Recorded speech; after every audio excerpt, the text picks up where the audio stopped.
nice to see that so many people are stopping by to have a part of this conversation with us.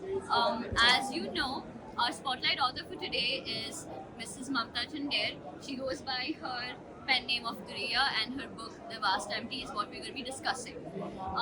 I'm going to start off with a brief introduction of her.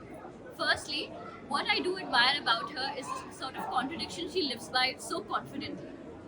Little to know about her is that she has been a director in one of the biggest corporates that we have, which is EY, and she has been a corporate leader, a consultant, and has been focusing on management for a better part of a decade. Other than that, what she does enjoy is to make sure that she's living her life to the fullest and capturing those moments in words that actually make an impression. That contradiction of finding that balance is what we are trying to also get in our life. But she's been so wholly confident in bringing it for everybody else. It has started off with a simple thought like, hey, why don't I just write what I'm thinking about, what I'm feeling in one page? That one page became two became three. And here we have this beautiful cover and book in front of us. The cover will be revealed shortly for sure because I love it when we sort of unwrap it for the first time. We're going to make sure that it's being shared with all of you as well. But that book has been a work of passion of many long nights. But the idea behind has been just one. Whatever I'm feeling, I can't be the only one. Whatever the world is meant to be, it can't just be so uniquely individual. Maybe it's something that I need to talk to everyone else about as well. Obviously, all this and more will be told by our author herself, and I'm sure that you guys are looking forward to hearing it. Okay, before we start, we're going to reveal our cover. If that's all right. Yes, absolutely. Yeah, this is for you. We've wrapped it up nicely. I hope it's easy to pull off. If not, we'll just fast forward it later and show that ta-da. All right? Thank you very much, and of course, it's always a delight to be part of this. And look at the cover design. It's very, very unique and special to me. So this is the one. Thank you. Oh. Yeah. So this is the cover for The Vast Empty. It's been a year since this book was presented to the world, and ever since then, every month has been a forefront of something better to come. Yeah. So, in her own words, I would love if you can tell us about yourself, your book, and what to do next with our story over here. I think you covered a lot of it already, though I would like to make some minor alterations to it. One, I've been working for now 25 years. I'm a partner with one of the big four. Since I lead a dual life in the sense of being a business consultant on one hand and then a poet on the other hand. So Sharfa, you're right, the contradiction between a poet and someone who's looking after utilization and supply chain and finance transformation, all this stuff can get a little weird at times, and that's why I chose the name Duriya, because a lot of my poetry has been influenced by Eastern philosophy and mysticism, and a lot of it is premised on Vedanta philosophy. Now, this is not to say that it is a self-help book or something around spirituality. I think this is more around taking readers on an inner journey onto themselves. It's about discovering and remembering those thoughts that you used to have when you looked up at the skies, when you wondered where the universe ended, what's the purpose of life, all of those, right? It's meant to be joyous, it's meant to put you in a calm, reflective, meditative state. I'm a happy poet, I don't have any angst. So, what I want people to do is rediscover the joy of poetry. Every time I spoke to people, they said, we don't like poetry, it's a very scary genre. And I think a lot of us, serious genre, a lot of us have been, I think, scarred by having to mug up long poems way back in our school and not really understanding the context of what these poems were, right? They didn't speak to us necessarily. I wanted to change that. And they said, why don't you write a novel? Why don't you write short stories? I said, I can't do that. I mean, this is what came to me, so I'm going to write it. And it's all right. Maybe it will reinstill the love of poetry in people. The strange part, Sharfa, which I find and very encouraging, is a lot of my readers have been men above 50 years, right? Who I never expected that they would pick up a book of poems and start reading it. But they said, I can relate to this. You've been able to capture those things in words that I have never been able to articulate. So I think for me that's a huge treat. So I tell my readers that even if maybe 3 poems speak to you, my job is done. There was this one thing you just said about how you want it not to be like a serious form, but it should be something which is wholesome and understanding and gives you that sense of peace. And I think that's what we've done with the cover here. If you guys notice, it's so simple. It's just like black and white, but there is a sense of peace. And the Enzo is especially close to you. Oh, yeah. And the idea behind it, obviously, along with the pen name that you've done. So if you can walk us through about how you got to this cover at the end, because I remember we had to sit an idea and be very specific. This means this, and honestly, it does help when we have direction to go to. But to be able to translate it and make sure that it's capturing and packaging your book, that's an entire battle on its own. So if you can tell us about that. No, absolutely. I think one, I wondered what I should write as. I didn't want to write under my own name, and not because I want to hide behind something, because that's why I've given my name over here as well. So it's not a secret or anything. But I wanted, the name, the book itself, The Vast Empty. There is a sense of emptiness, endlessness, limitlessness, all of it, which is, goes back to philosophy, mysticism.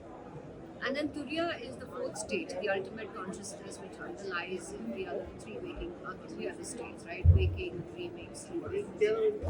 And then the Enzo symbol is also very deeply spiritual from a Zen philosophy perspective. So somehow it just all fell into place and tied itself together. So I just said, let's go with it. I wanted something very clean, black and white. It's just no fuss.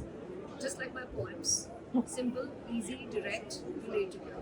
So that's how I came about this, and I just love it, and I think I'm kind of stuck with this. So the next book, when I'm thinking of, I can't get away from the same title and the same. Yeah, I get that. It's been a year since the book came out, and I remember the first time we were here, we were a very small stall, just like literally 1/6 of this, literally 1/6, because this is the 6 times more stall that we've taken, and we had kept the books wherever we could. And I remember that there was, no matter how many people walked by, they would stop and be like, okay, what is this book about? Because it was so clear. A concept which is just conveyed through a cover is really powerful, and I'm really glad that we were able to do that through this cover. And I actually am curious how we're going to do it with the second book, is because the identity has been set. An author, when they try to move from one genre to the other, is especially challenging. I'm pretty sure we have people in the crowd who are doing that from their first book to their second book. And I think especially people can relate. I can see our 3 authors who are sitting in front of us, who are all from corporate backgrounds and are writers themselves. So I can understand that making an identity with one book is going to be hard, but you've been able to do that. So that is incredibly inspiring for so many other people. Thank you. And we cannot wait to hear what you have to say about your second book. How is that identity going to unfold? Are you going to tell us now, or are you going to leave us teasers like Taylor Swift? That's a good one. Look, this came to me in a moment of inspiration. I'll let the next one also come to me in a moment of inspiration. So it'll just happen. I'm not going to stress on it, Yeah. This just happened. I was breaking my head about what I should call, because nothing fit, but when it came to me, it was just perfect. The design, when it came to me, it was just perfect. So I'll just wait for things. I think, when you do something with a passion, you can't then try and make it perfect. There is imperfection in everything, right? It's fine, you find that maybe this is not the best one, but to me this is perfectly fine the way it is. And when the next one happens, it'll be fine. I'll just go with the flow. I think it's about embracing those chances. You never know how it's going to sort of extrapolate and become something. So we're really glad that you took a chance on that thought you had, and it's turned into something so beautiful for everyone to enjoy. Oh yes, absolutely. I'm delighted. Yeah. Thank you so much. Thank you so much as well. There was this one, we were having a conversation one time, and you told me like a lot of people did reach out to you, whether they were older men in so and so age frame. Do you remember anything that they told which has like still stuck with you? Like you were so sort of like surprised that this is how my book is being interpreted in a good way, of course. Yeah. In fact, the first time I sent, I was of course nervous, right? When you write something and you put it out, there's a vulnerability that you're expressing. Like these are poems, they're very deep. Or it's a book. Everyone will say, okay, if it's a book, they'll say, is this about your life? If it's poems, if it's a little sad, why are you depressed? If it's something else, are you something? So everything becomes about you. And not necessarily that things are about you, right? It could be about anyone. It could be about a situation. It's about how you're looking at something and interpreting it. When I sent my poems to about 3 or 4 people, one very, very critical, like people who never read poetry. And, one of my friends, he read it and said, you know what, this is really good. And I was like, are you sure? You're not putting me on, etc. I sent it to my brother. He also said, yeah, I think this got a lyrical quality. Then I sent it to another friend and she said, I think this is good. And I know that all of them are not people who try to please you, right? They'll say, please don't make a fool of yourself, keep it inside, or something like that. But that was something which is very good. Then I think one of my most heartwarming moments was when one of my readers, a young lady, walked up to me and she said, I've kept it on my bedside. And every time I'm grappling with something, I open the book and there is a poem, and that poem seems to have an answer. And this is something that a lot of people have told me, right? And for me, that's not what I'd intended. But the fact that these poems are speaking so deeply to someone, I think I can't think of anything better. Because once the book and the poems are in the reader's hands, it's about your own interpretation, right? So there are 65 poems in this. But each of you who reads it and interprets it in a very different way, it becomes yours. So there could be like a million other combinations, right? So I think for me, that's the best moment. That's what I feel most happy about. A lot of first-time authors do also have this thought, like you were mentioning, it's very vulnerable that somebody is going to associate your name with this book, and there's this innate sense of sort of like little bit of intimidation when you have to go and tell your relatives, your friends, or anyone in the immediate circle, ki, hey, maine book likha hai, can you just have a look? I think it's not vulnerability per se, it's more of a statement of courage, because you're actually taking that chance at yourself. You're willing to put some stories and thoughts out there.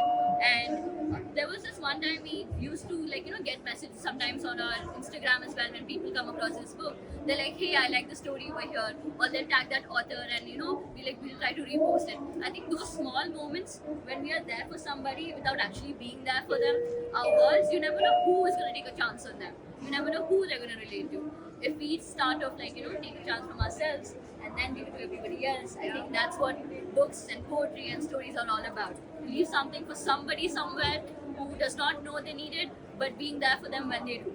And I think that's a beautiful concept, and the entire thought process behind the collection of poems that you have is incredibly compelling. Okay, I know it's hard to ask authors, is there a first nice poem that you have, a favorite poem that you have, but for the sake of वो होते हैं ना वो HR लोग, then we ask that one mandatory question, what will you do in 5 years?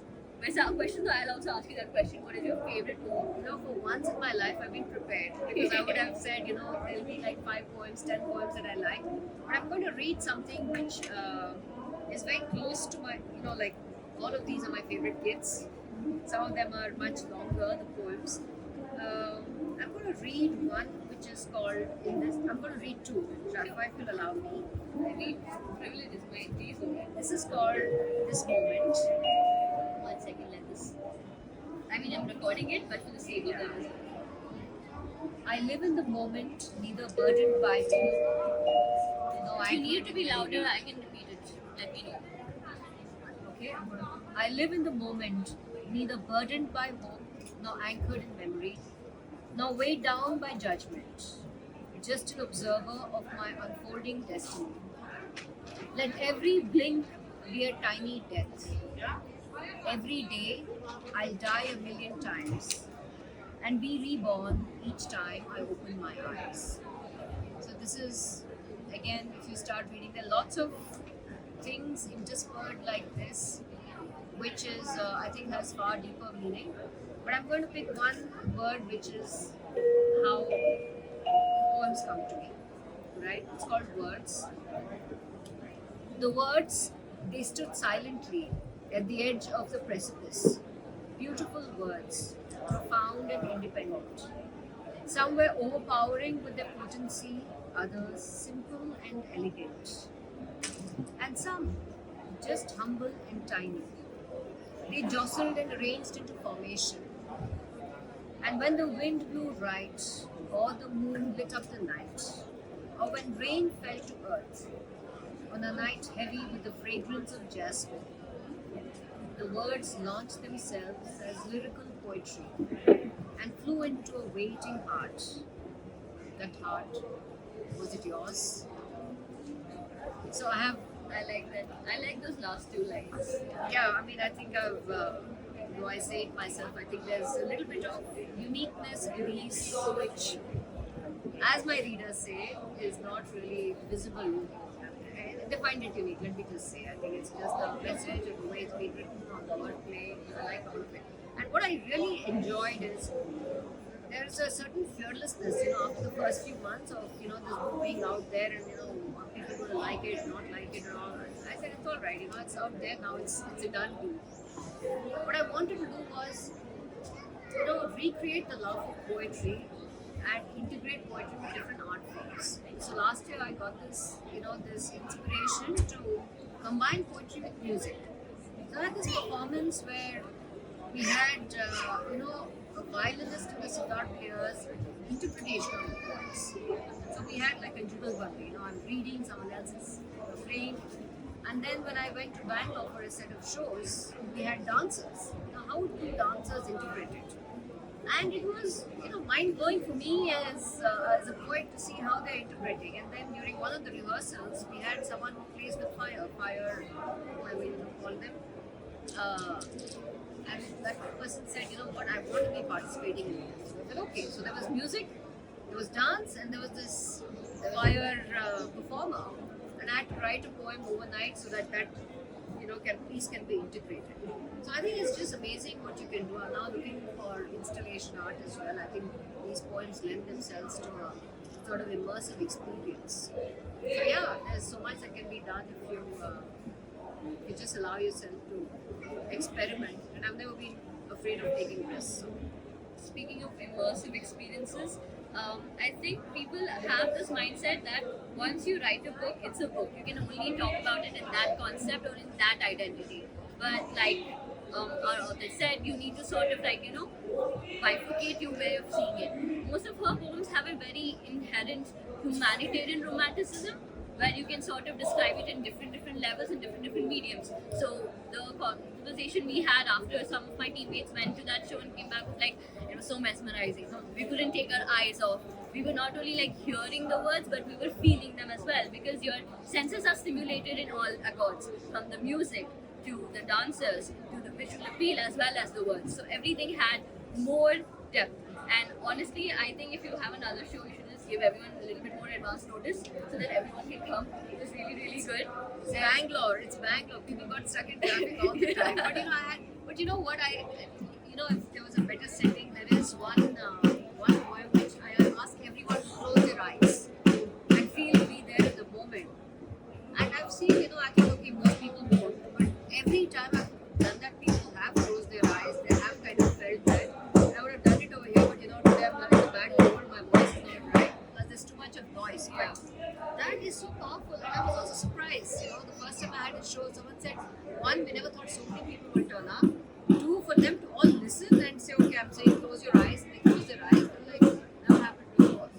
So, something I'm doing right, I guess. Yes, I'm really glad you get to have that experience as an author. It's very important. On that note, speaking of experiences, why don't we have a look at her video trailer, which is basically for us trying to capture the essence of her book. And we put it out some while ago, but it did really well. And I'm sure that everyone would love to experience it with us, if that's all right. Have any questions, or do you have anything you would want to tell our author here? And obviously it's open both ways. So yeah, if you're with it, we can open it up to anybody who wants to sort of talk to her, get any more insights. You're more than welcome to do so.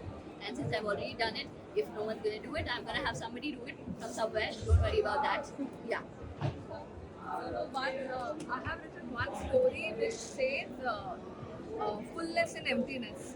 So maybe somewhere I resonate with this whole concept. I'll definitely buy the book and Please do. discover myself. Please do. I think Maybe somewhere we'll come together. I'm sure we will. Yeah, I'm sure we will. And I think I wish more people collaborated and shared. Yeah, I think that's wonderful. Yes, I think that's wonderful.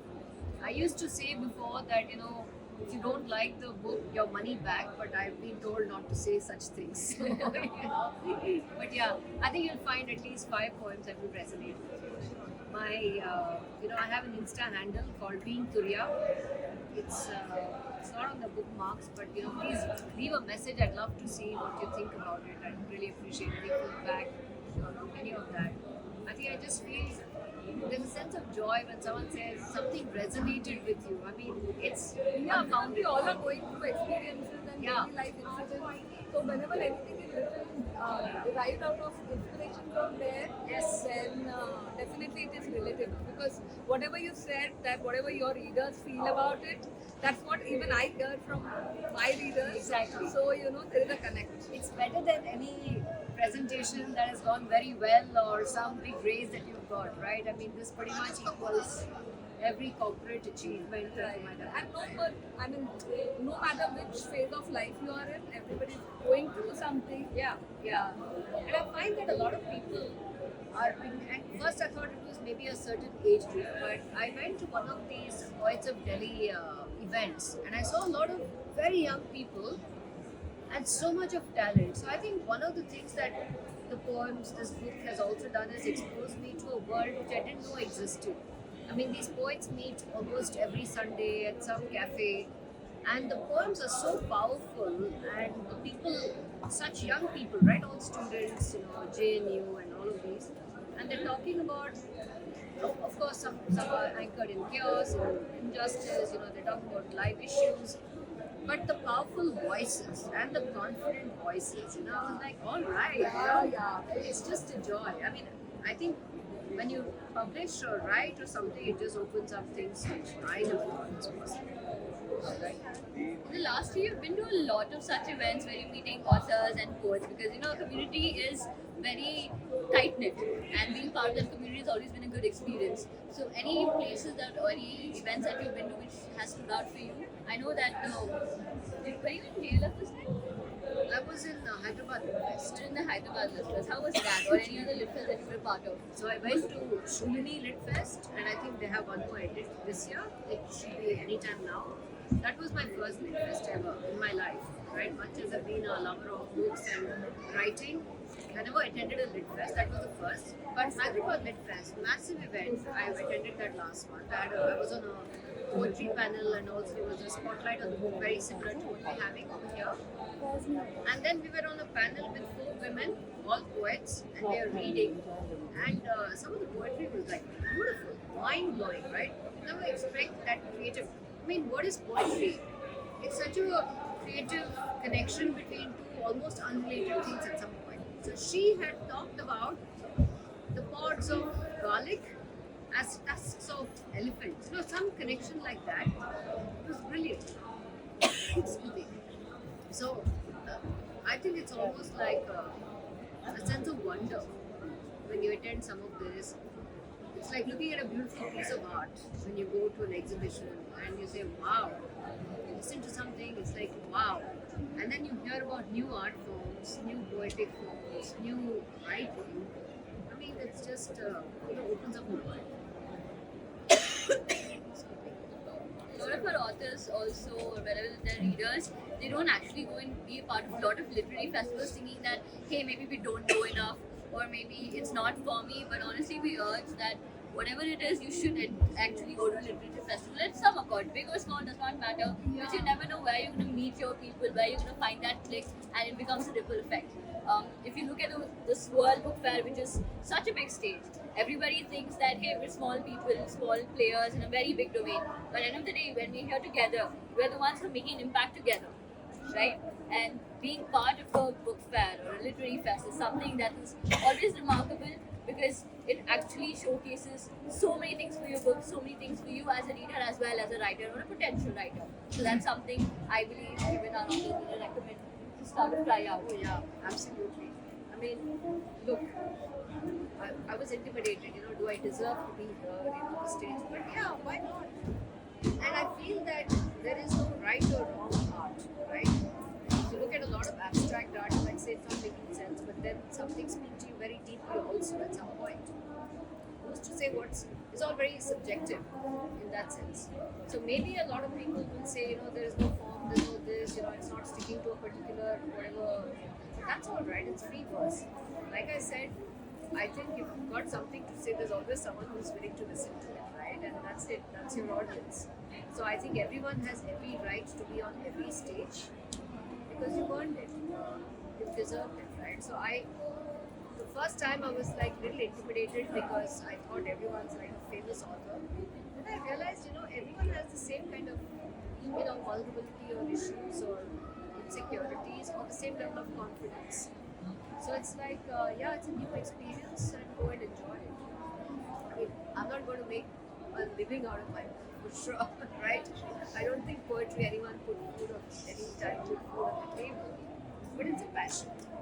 So if it's a passion, then I guess you'll have to enjoy it and experience everything, right? And the way how confidently you've dealt with it and your confidence is something that everyone in my team also talks about. Like, this is the kind of things that we want for ourselves, and this is how we want to be. So it's not just inspiring somebody as a poet or a writer, but it's also just inspiring somebody by the individual that you are. So I would love to hear more sessions about you. And before we sort of conclude if anything, I would also want you to tell me, is there anything about this book that you would change? Because it's been a year since it's come out. Are there any regrets or something? You're like, nay, I should not have put that on the book. Or maybe somebody did not give you a good review for a particular thing and made you thinking maybe I should have changed any course of action. Any regrets with your journey so far? I think the one regret I have is I did not have an Insta handle. So Yeah. I could have put that. But no regrets. I mean, these are very genuine kind of things that I've written, right? So maybe I could have included 2 or 3 more poems, maybe not. I'm very happy with all of this. I think I would say maybe a little less concerned about how the book will do and more about enjoying the journey. I think that's what I've done changed. Nothing about the book, nothing about the poems, apart from the cover and maybe being a little more, marketing savvy, as they say. Not even marketing savvy, but at least put something so that people know where to reach you. That was one. But I must say that with Indie Press, formerly the Right Order, it's been a fun collaboration.